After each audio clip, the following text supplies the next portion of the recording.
parlé planification il y a quelques minutes et beaucoup décarbonation ce matin. On va s'intéresser au financement des ENR parce que les projets, c'est très bien, il en faut, mais il faut aussi pouvoir les financer. Un sujet qui, j'espère, va créer le débat entre François de Fontreau. Bonjour, vous êtes gérant du pôle transition énergétique chez Smalt Capital. Bonjour. Ça fonctionne. Et à vos côtés, Philippe Gasson, bonjour, vous êtes directeur de la prospective chez Banque Populaire Méditerranée. On a eu ce matin, on a tenté de faire la liste des projets qui allaient s'installer ici sur le territoire, beaucoup dans l'enceinte du Grand Port Maritime. Plein de projets, c'est très bien, mais est-ce qu'on est capable de les financer aujourd'hui? De quelle façon est-ce que plus globalement, les énergies renouvelables sont-elles attractives pour la finance? Si on devait faire un point d'étape sur le marché, François de Fontreau, ce serait quoi? Alors je dirais qu'aujourd'hui, il y a quand même un élément qui est assez déterminant dans la prise de conscience générale, c'est qu'on est sur un consensus et il y a une prise de conscience qui est vraiment globale. Tous les acteurs se mettent dans le même sens. C'est déjà un terrain favorable à toutes les initiatives. C'est-à-dire que la finance vient comme outil d'une volonté qui est générale et qui est intégrée par tous. On n'a plus besoin de convaincre, vous voulez dire? On n'a plus besoin de convaincre. Je pense qu'il y a un énorme chemin qui a été parcouru. La COP qui se déroule en ce moment est un exemple, mais il y a plein d'autres facteurs et plein d'autres signaux qui montrent qu'il y a globalement un consensus général qui est le terrain qu'on attendait en fait pour que justement les dispositifs se mettent en place.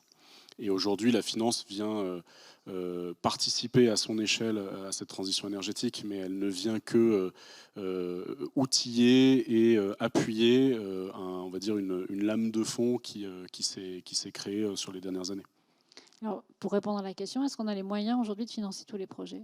Alors justement, on a plein de moyens du coup qui se sont mis en place et qui se sont construits au fil des années. On va dire que c'était plus artisanal il y a quelques dizaines d'années, mais depuis 10-15 ans, on a vu le marché de la finance venir se construire et s'outiller pour répondre aux besoins des entreprises et de la société au sens large. Et donc il y a plein de solutions qui existent, qui sont encore en ébullition un peu perpétuelle parce qu'il y a plein de nouveaux formats qui se développent. Mais globalement, on a tous les outils qu'il faut aujourd'hui pour financer le développement des énergies renouvelables. Vous êtes d'accord avec ce constat, Philippe Gasson? Peut-être c'est le vote qui ne fonctionne pas.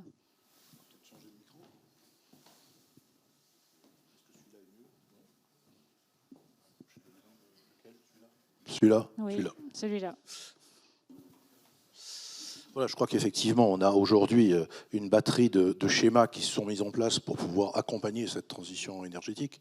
La prise de conscience, évidemment, est violente parce qu'on l'a subie de manière très forte, et on l'a vu, et on s'en est expliqué déjà largement ce matin. Mais il est très clair que face à cette prise de conscience et face à la réalité à laquelle les entreprises et l'environnement global va devoir se confronter, on a une démarche, nous, au niveau financier, qui est une démarche de très grande responsabilité. Si aujourd'hui je travaille au quotidien, alors on ne fait pas tout à fait le même métier, même si on vend à peu près le même matériau. C'est vrai, vous avez matériau. raison. J'ai oublié de préciser que Smalt Capital est un fonds quand vous représentez un étaétablissement bancaire. Vous êtes complémentaires. On est complémentaires, voilà. Même si on vend à peu près la même matière, il est clair que lorsque je veux accompagner une entreprise dans sa transition énergétique, il faut véritablement que cela parte d'une réflexion sur cette transition. C'est-à-dire que je ne peux pas me permettre de dire à une entreprise aujourd'hui qui a 80% de son activité, comme on a certains clients qui sont éminemment des activités polluantes, de leur dire du jour au lendemain, écoutez, je ne peux plus travailler avec vous et c'est terminé. Parce que l'économie réelle, c'est quand même celle qui aujourd'hui fait bouillir la marmite et elle est éminemment polluante, on le sait.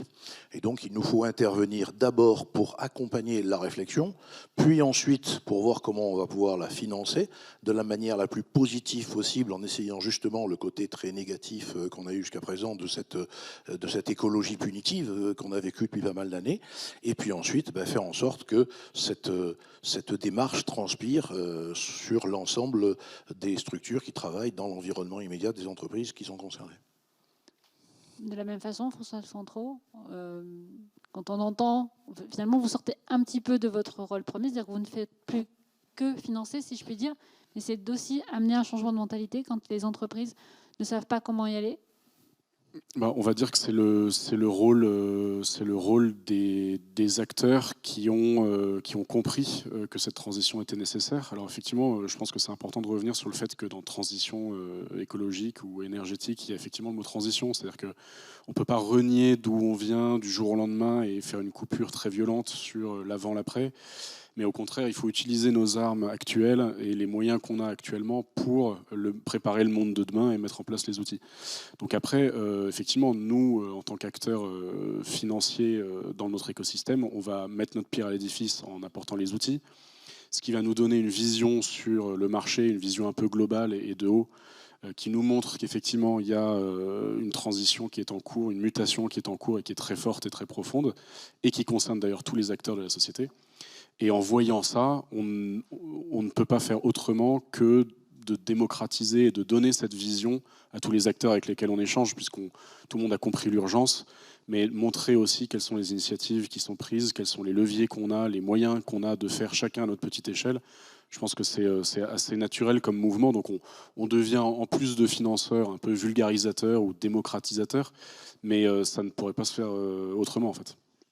Peut-être revenir sur, vous avez lancé un fonds il y a 2 ans, je crois, qui était plutôt un fonds B2B, qui a très bien fonctionné. Et aujourd'hui, vous en lancez un deuxième qui est plutôt B2C. Ça veut dire qu'on a souvent parlé de flécher l'épargne des Français vers la transition verte. Est-ce que les mentalités sont prêtes à ça ? Alors effectivement, pour citer les outils qu'on a mis en place chez Smalt, le point de départ finalement, c'est qu'on constate qu'il y a un déficit de financement pour les acteurs ENR en France et que tous les outils qui pourront être inventés pour les accompagner sont bons à prendre. Sur ce constat-là, Smalt a décidé de s'engager sur la classe d'actifs des énergies renouvelables pour venir apporter sa pierre à l'édifice et financer les entrepreneurs et les entreprises émergentes dans ce secteur-là et pour favoriser la transition énergétique. Et effectivement, aujourd'hui, on voit qu'on a un monde assez professionnel au départ qui devient un monde qui vient toucher n'importe quel particulier épargnant. Et c'est d'ailleurs la raison pour laquelle nous, on met aussi en face des outils qui sont adaptés à l'épargnant personne physique, là où c'était avant des grands investisseurs institutionnels qui participaient à cette transition. On voit qu'aujourd'hui, même un épargnant d'une zone rurale française aura envie de participer à cette transition-là, parce qu'elle est visible de tous et que justement, elle fait consensus aujourd'hui. Philippe Gassan, vous êtes d'accord avec ça ? Oui, de toute façon, aujourd'hui, la manière dont le grand public, puisqu'on parle là du grand public, Absolument. souhaite flécher son épargne, elle est évidemment fléchée vers tout ce qui est vers un mode de vie et vers une économie qui soit de moins en moins carbonée. Je crois que tout le monde en a pris conscience et les choses vont bien. Le sujet, jusqu'à présent, qui a beaucoup retenu les particuliers, c'est que dans les années 2000-2010, on a vu apparaître des produits green, entre guillemets, dans lesquels on avait parfois 70% de boîtes qui faisaient de l'hydrocarbure. Donc très clairement, c'était un petit peu, entre guillemets, du foutage de gueule. Et donc les particuliers l'ont mal pris. Et on peut comprendre que les épargnants aient pu très mal prendre cette démarche-là. Désormais qu'on est arrivé sur quelque chose qui est la prise de conscience dont on parlait tout à l'heure, qui est réelle et qui amène les gens à être un petit peu plus curieux et surtout un peu plus érudits de la problématique, on se retrouve dans une démarche qui devient particulièrement progressiste et intéressante pour l'ensemble de l'écosystème. Mais finalement, est-ce que vous remarquez un avant-après tous les deux ? Est-ce que il y a effectivement, vous l'avez dit, des personnes qui sont déjà sensibles à ce sujet, puis il y a celles qu'il faut encore convaincre. Est-ce qu'il faut, par exemple, davantage inciter aussi l'épargne des Français à aller vers la finance verte ? Ou est-ce qu'on ne peut pas aller contre une mentalité qui n'est pas encore prête ? Je pense que le fait de vouloir inciter de manière, entre guillemets, forte, ce serait à nouveau une forme de contrainte qui serait forcément mal vécue et malvenue. Je pense qu'aujourd'hui, la démonstration se fait tous les jours, qu'on ne va pas vers la finance verte uniquement parce qu'on va y trouver des multiples plus importants que ce que l'on pourrait trouver dans la finance traditionnelle. Donc très clairement, on est dans une forme de pédagogie qui progresse tous les jours, qui avance, qui se donne de plus en plus de moyens et de plus en plus de résultats. Et effectivement, encore 2 étés comme ceux qu'on vient de passer, et je pense que la cause sera entendue, quoi, très clairement. François ? Pour rebondir, effectivement, je pense qu'il n'y a pas d'avant-après, puisque cette transition, elle se fait progressivement. En revanche, ce qui est certain, c'est que si on prend une photo il y a 10 ans et une photo aujourd'hui, la quote-part de la population qui avait besoin d'être convaincue était clairement majoritaire, et les écolos convaincus, entre guillemets, étaient une forme de minorité.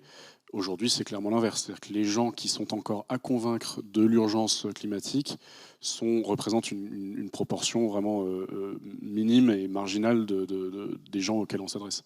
Ça, c'est un premier point. Et après, sur le deuxième point, effectivement, je pense que tous les facteurs vont dans le même sens. C'est-à-dire qu'il y a une équation économique aussi qui permet que ça fonctionne. C'est-à-dire que, comme disait Philippe, les rendements ne sont pas supérieurs sur cette classe d'actifs-là. Il n'y a pas un intérêt particulier à aller sur cette classe d'actifs-là. En revanche, la prise de conscience générale fait que les acteurs, chacun de leur côté, ont une volonté de participer et tirent un bénéfice extra-financier d'avoir participé à la transition énergétique. Et c'est cette motivation généralisée-là qu'on constate de plus en plus et qui fait que les différentes étapes de cette transition, les jalons sont posés les uns après les autres et sont dépassés les uns après les autres. Quand on voit des grands projets, comme on a pu les évoquer ce matin, que ce soit Carbone, qui a eu beaucoup de presse autour, on a beaucoup parlé de ce projet-là, il y en a d'autres qui arrivent. Est-ce qu'un épargnant se dit, privé ou que ce soit monsieur et madame tout le monde ou une entreprise, de dire j'ai envie d'investir dans un projet à côté de chez moi? Est-ce que ça aussi, c'est un levier qui est facilement activable? Alors, je ne sais pas s'il y a une motivation à la proximité, entre guillemets. Ce qui est certain, c'est qu'il y a une image qui est intéressante, c'est de voir que depuis 70 ans, on a rendu invisible aux yeux des Français la production d'énergie. Pourquoi ? Parce que en fait, les productions d'énergie sont centralisées, donc dans les centrales charbon, sont importées avec le pétrole et les hydrocarbures, et qu'en fait, on ne voit plus ce que l'on consomme, et on ne voit plus où est produite l'électricité qu'on consomme. On appuie sur un bouton, la lumière s'allume, et tout le monde est content, personne ne se pose plus de questions que ça. On a été éduqué à ça depuis 70 ans. Aujourd'hui, une des implications de la transition énergétique, c'est qu'on va de nouveau rendre visible la production d'énergie. Et ça passe par des champs photovoltaïques, des toitures photovoltaïques, éventuellement des champs éoliens, de l'éolien offshore, en fonction des technologies dont on parle. Et le fait de voir cette production, déjà, ça a un impact qui est vertueux, c'est que quand on voit l'usine de production, entre guillemets, on impacte immédiatement sa propre consommation. C'est-à-dire que quand on ne voit rien, on appuie sur l'interrupteur, on laisse la lumière allumée, tout le monde est content. Quand on voit qu'on va avoir 2 panneaux photovoltaïques au lieu de 4 si on consomme moins dans son jardin, l'impact est immédiat. Donc ça, c'est un des premiers cercles vertueux. Et le second, c'est qu'effectivement, je pense que ça décentralise énormément la production d'énergie. Ce qui est une très bonne chose. Ça vient faire participer les territoires à la production d'énergie verte. Ça suppose du coup qu'il y ait des participants, des financeurs, des acteurs, des moteurs à l'échelle régionale sur chacun des territoires pour favoriser le développement des entreprises qui produisent cette énergie. Et donc ça décentralise. Et si ça décentralise, ça veut dire que le particulier qui va avoir un attrait pour cette classe d'actifs-là en mettant son épargne au profit du développement d'énergie verte, en fait, il va le faire en voyant aussi toutes les centrales de production qu'il peut y avoir autour de chez lui.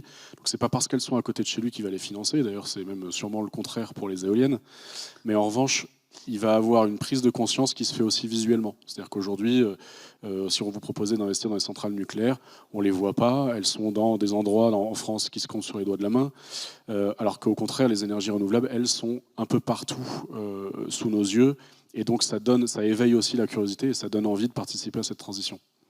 Philippe Gassan, vous êtes d'accord avec ça? Est-ce que vous avez des demandes de clients de dire voilà, j'ai vu un projet, du coup, je veux mettre mes économies là-dedans? Il y a une frange de clientèle, oui, qui a cette réflexion-là, mais elle est quand même relativement faible, si vous voulez.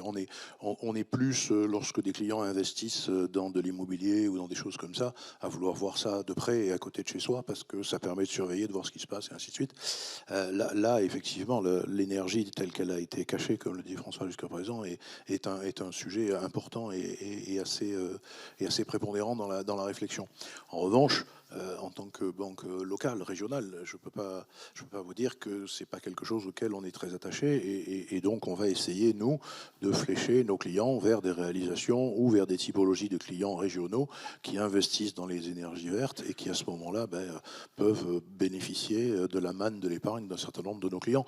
Mais c'est pas l'immense majorité, quoi. Pas encore. D'autant que l'immense majorité de clientèle, ce sont des flux relativement réduits qu'on peut orienter là-dessus, Ouais.